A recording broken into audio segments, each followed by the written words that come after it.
The speciality of a deity is to live like a lotus. And you see that when really the deities come to play the part, when we will be playing the part of the deity, at that time we will not have to live like a lotus, because the world would be pure and everybody around us would be pure.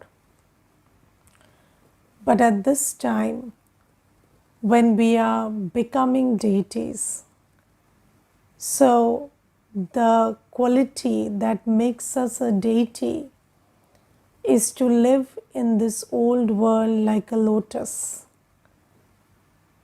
Live in this world but stay completely detached, completely uninfluenced by the dirt of this world.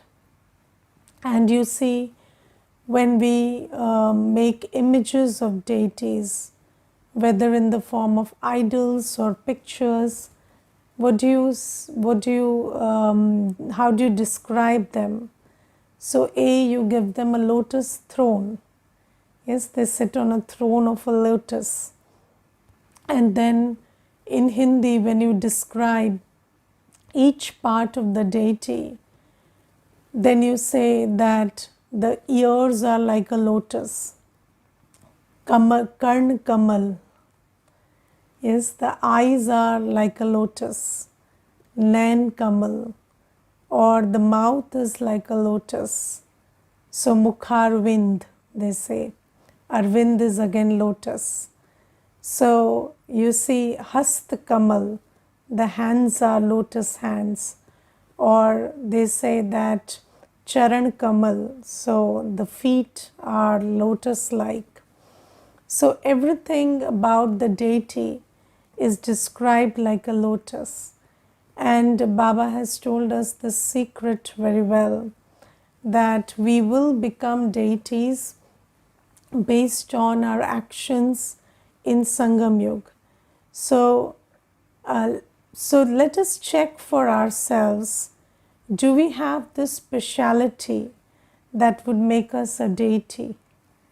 And you see, I was just thinking, about this thing called lotus mouth, Mukharvind. You see, these days, our mouth speaks so much of waste and negative.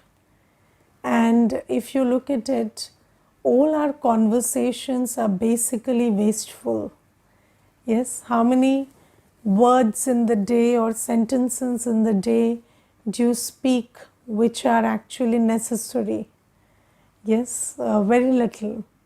And otherwise everything is wasteful. And people say that you have to bond by talking, and then all the talk that you do to bond with other people is all wasteful and vicious. So you talk about the same person negatively, and that creates a bond, or you criticize the same person, that creates a bond. And then you see there is, so if you look at the old world, yesterday, there was this one sister, and she was telling me that I almost have no friends after I came into Gyan. So I said, why? Why is that so? So she said, we don't have anything to talk about, because whatever they talk about is wasteful, and whatever I talk about, they are not interested to listen. So then how do we talk? How do we bond? So then she told me, but you see, without human connect, life becomes very dry and boring. And so I told her that, you see, this is how it is. And then you have to, slowly develop ways in which, you connect, but you don't engage in wasteful conversation.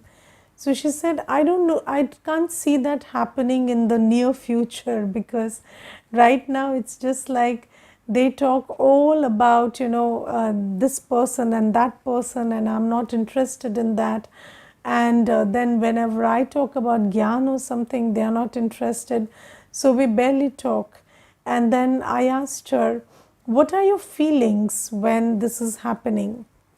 So she said, I feel a little uncomfortable, and I also feel like, they are not doing the right thing by talking so much of wasteful, engaging in so much of wasteful conversation. So then I told her that, you see, if you, Baba tells us that you must keep your mouth pure, right? So you mustn't speak anything that is not productive or not, knowledge based. But Baba also asks you to keep your feelings and your heart clean, doesn't he? Or does he say only don't speak wasteful but think wasteful? So she said, but I'm not thinking anything wasteful. So I said, but when you are judging the other person and you are thinking about, how you're actually diminishing them in your head, that they are less, knowledgeable than you. And this is why they are talking all the wasteful stuff. So when you're doing that, then you're creating wasteful thoughts and feelings. And if you're doing that, then you and they are no different from each other. It's just that you're feeding your ego by saying that I don't engage in wasteful conversation, but what you are engaging is in wasteful thoughts and wasteful feelings. So that's one and the same thing. So she said, but I can't help it. So I said, you have to understand that purity doesn't happen in one day. And purity is again an aspect of so many other things. So first aspect of purity is remembering Baba. So when we look at purity as do this, don't do that, that's not the way purity works, because purity is the prerogative of a powerful soul. You cannot be powerless and pure. So purity doesn't work like don't talk wasteful, don't see wasteful. Now imagine somebody who is addicted to the phone and looking at the, watching wastefully for 8 to 10 hours a day, or even more. These days you find such children who are watching stuff for more than 8 to 10 hours a day. And then just tell them, don't do this, it's not pure. And then they stop doing it. Then what? It'll mess up their minds. So it's not just about, don't do this, don't do that.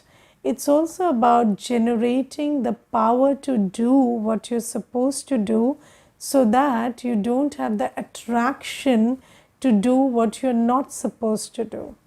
So, coming out of this whole pull of attraction and repulsion, because when you are attracted to the impure, then also you lose your purity. When you are repulsed by the impure, then also you lose your purity, don't you?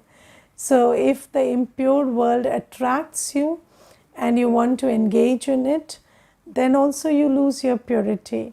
But equally, when you are repulsed by the old world, you dislike what's happening around you, then what happens is you start creating wasteful and negative thoughts about that. So that is also impurity. So you see that spirituality is a very neutral state first. So you cannot go into, so when we move from this journey from negative to positive, you have to first come to a place where you are neutral. You cannot just go from negative to positive. So spirituality means first coming to that neutral state where you are neither attracted nor repulsed by anything of this old world. So nothing attracts you, nothing repulses you, you don't like anything, you don't dislike anything. And only then can you create good feelings and good wishes for everyone and everything. So the first challenge is coming to that place where nothing matters to you. And you can't come to that place just by thinking, don't think about this, don't see this, don't talk about this, or don't hear this. This is not the way. So the method to purity, this is why you see Baba tells us that I come to make you pure. And what is the method that Baba teaches us to become pure? Remember Baba. So Baba tells us that always remember me, consider yourself to be a soul and remember me. And how many of you feel that you can remember Baba and you can feel his presence? Can you? Please raise your hand. Yes, so when you remember Baba, you can feel that you can receive Baba's love, peace, purity just by remembering Baba. And when you remember Baba, then your vibration is very close to Baba's vibration. And just like Baba is the ocean of peace, ocean of love, ocean of joy, you also start becoming an embodiment of peace, love and joy. And when you are in that state, then you are so full that you may remain, unattracted and unrepulsed by anything and everything that is around you. Because only when you see you are full inside can you not be affected by what is outside. So Baba tells us that A, remember me, B, do everything in my remembrance. So even when you have to talk to somebody, don't do it in the remembrance of who you are talking to. Don't have buddhi yoga with them. So then their actions won't affect you. And when you have buddhi yoga with Baba and you are talking to someone as an instrument for God, then whatever they say or do or however they respond to you will not matter, because you are not doing it for them, you are doing it for God. But if you are doing it for them, then their responses will matter and you will create, either feelings of I like it or I don't like it. So this is why it's very important to do everything in remembrance of Baba.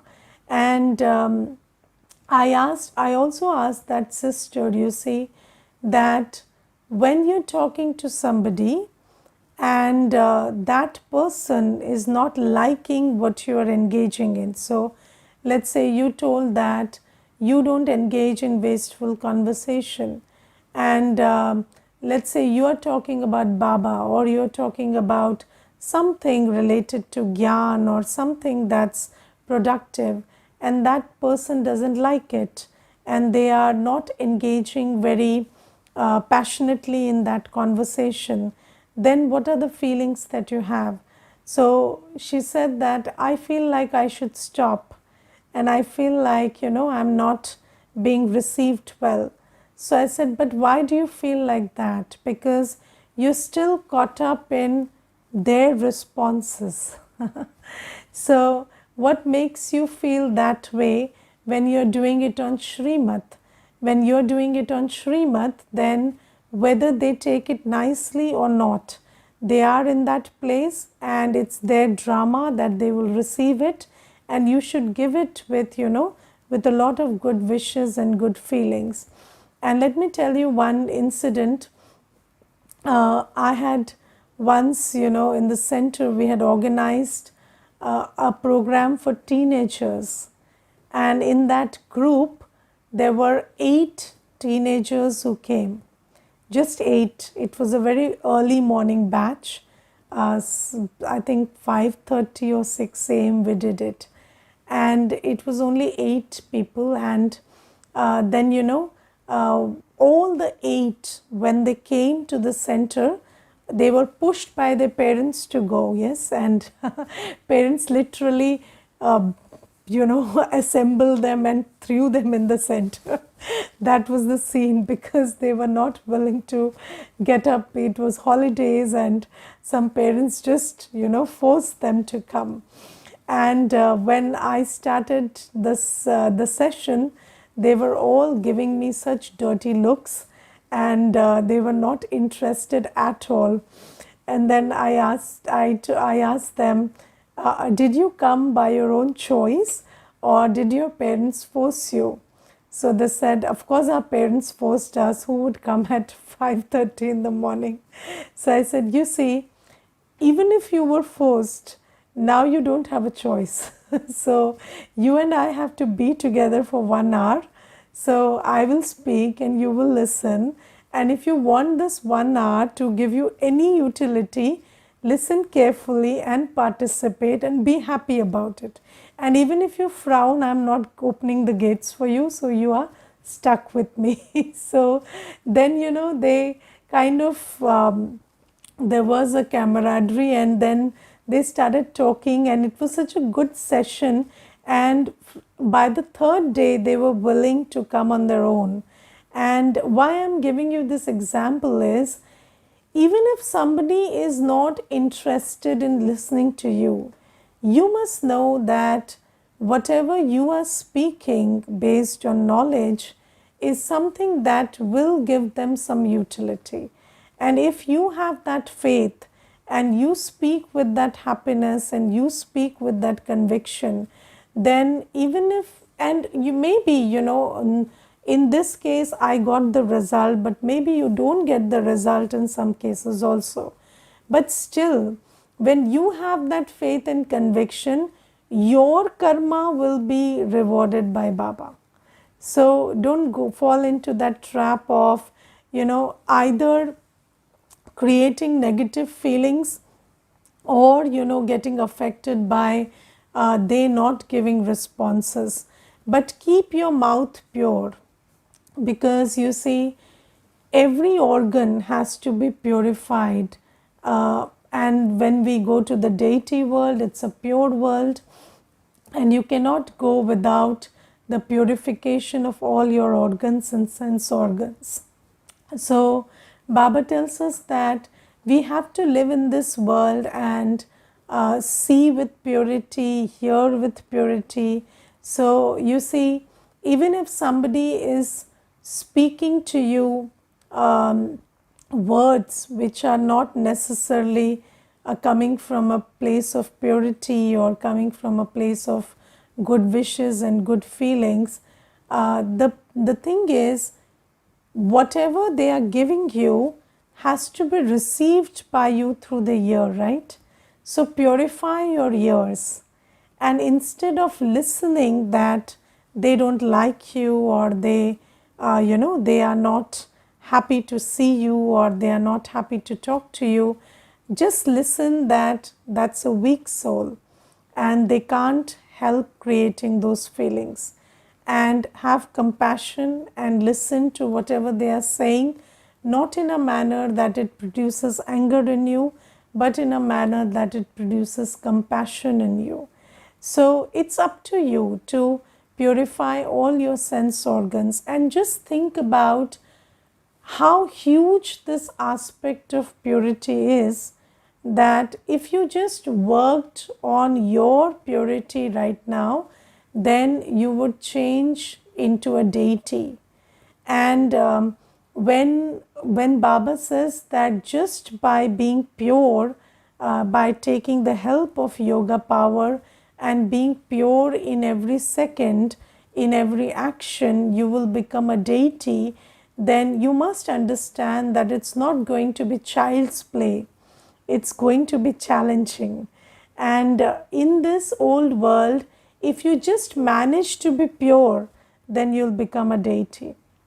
And what we do is, Mostly what I have seen, even BKs, what we are doing is we meditate, we listen to the Murli, but when it comes to living in the old world, we don't pay very much attention to keeping our high hearts and minds and our sense organs and everything about us pure. So Baba tells us that celibacy is there, and then there is consuming pure food and other things, but that is the starting, that is the foundation. But then comes the purification of the sense organs and the purification of the mind and heart. And Baba says, just by paying attention to your purity, you will change into a deity. And Baba tells us that this is the hero act.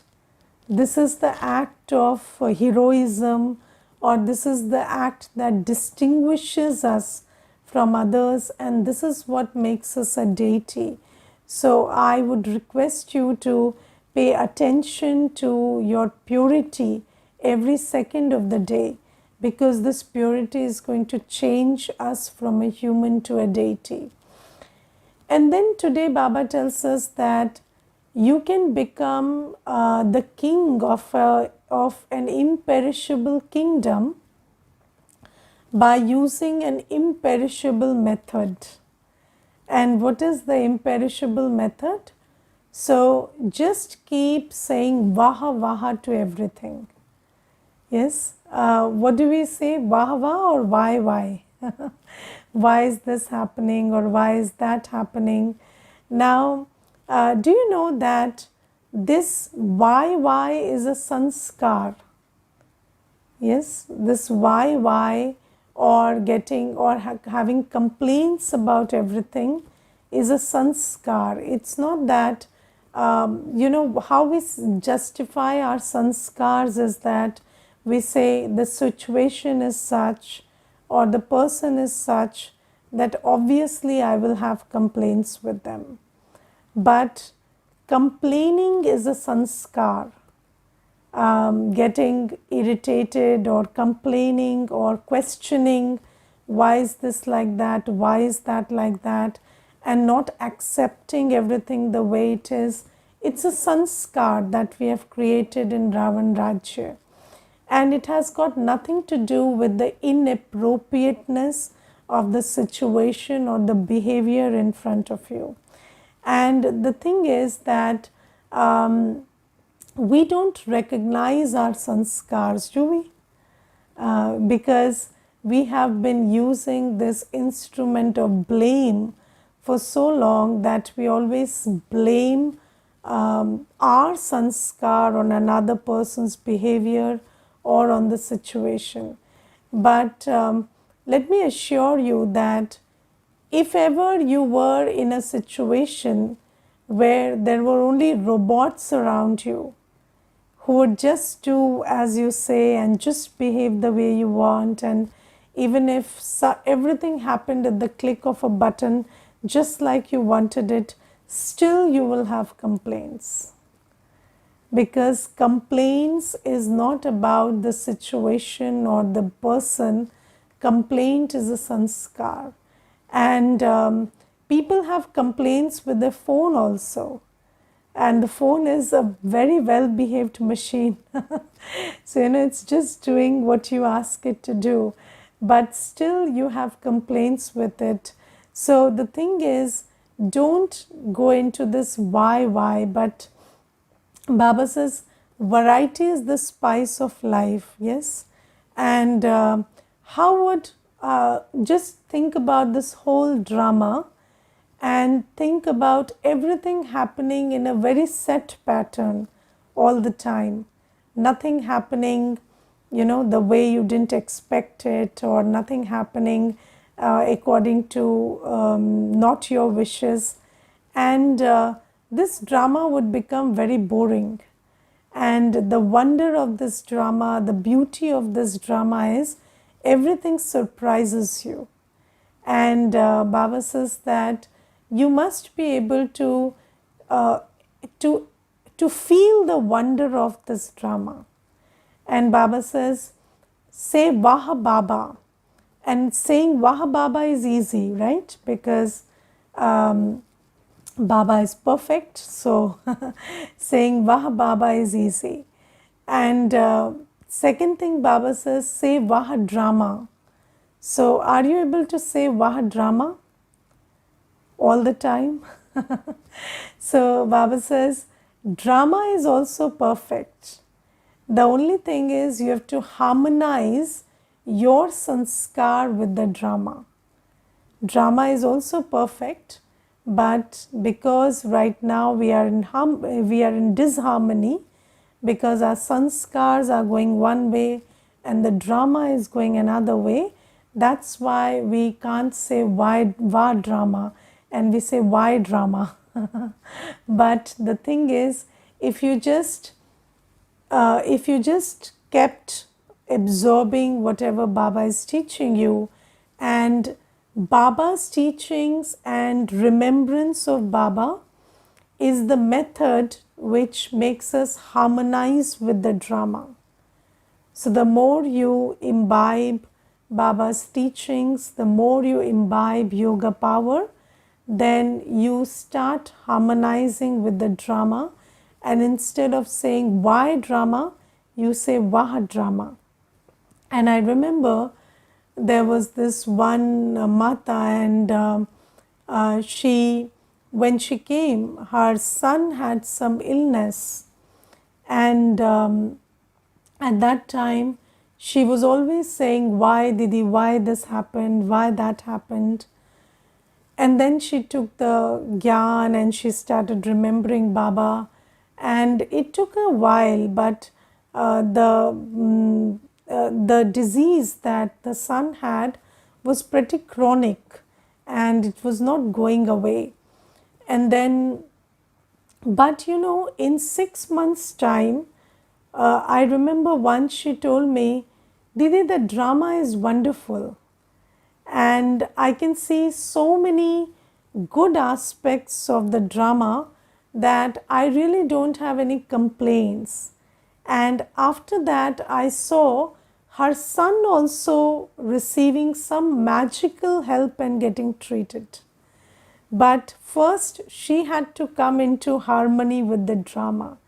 And when she started saying Wah drama, the drama also started, you know, gifting her many things which she wanted the drama to gift her with.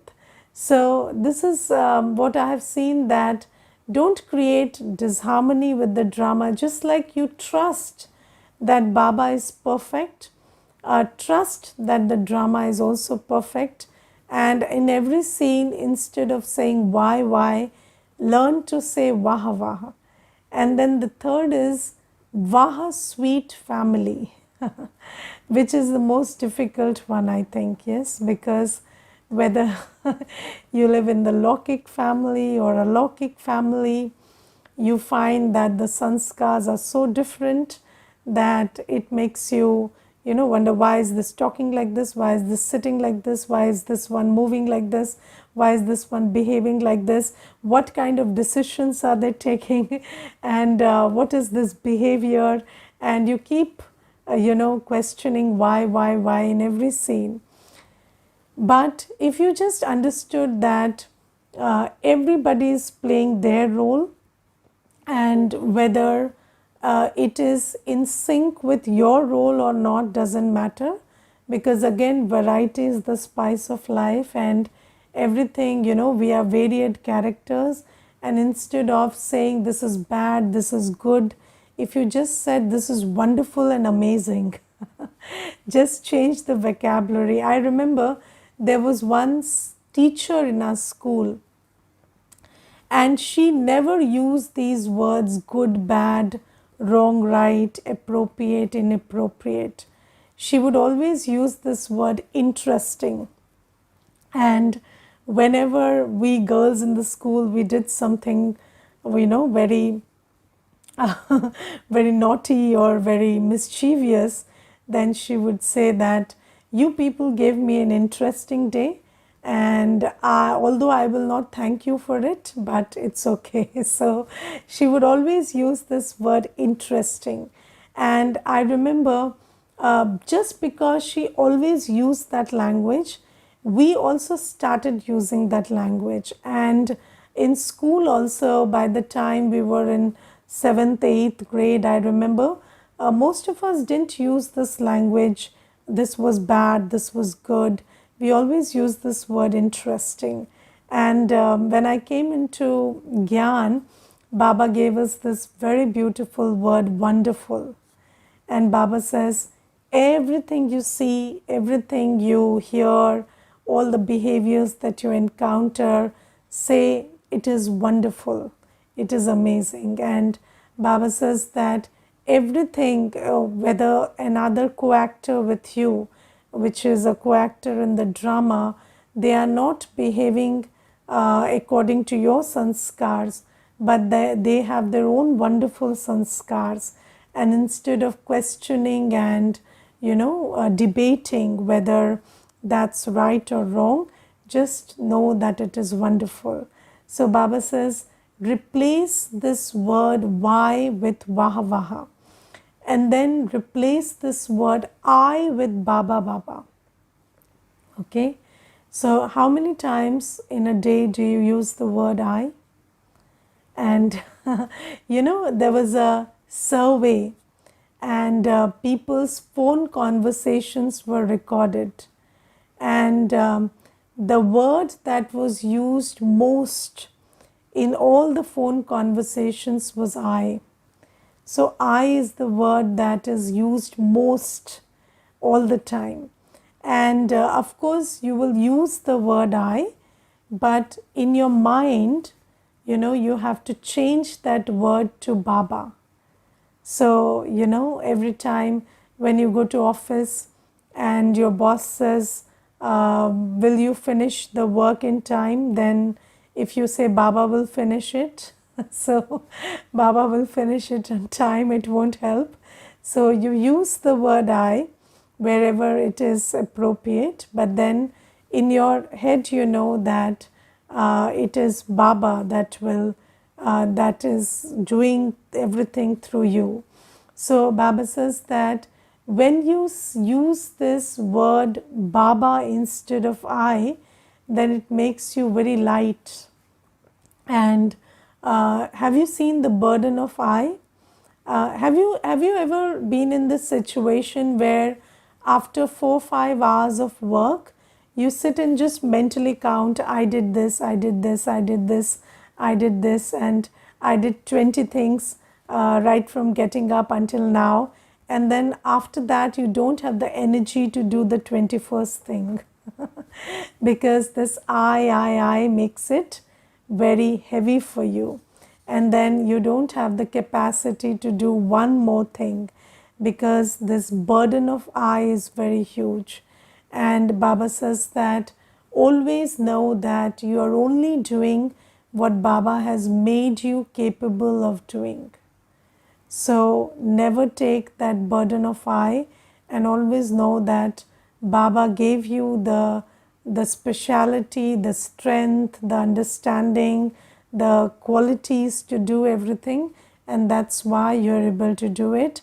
And instead of I, use Baba, and you will stay very light. And Baba says this is the key to happiness. So how do you lose happiness? Through this why and I. And if you just replace these two things in your attitude, then you will constantly be happy with this constant formula of changing I into Baba and Y into Vah. Okay, Om Shanti.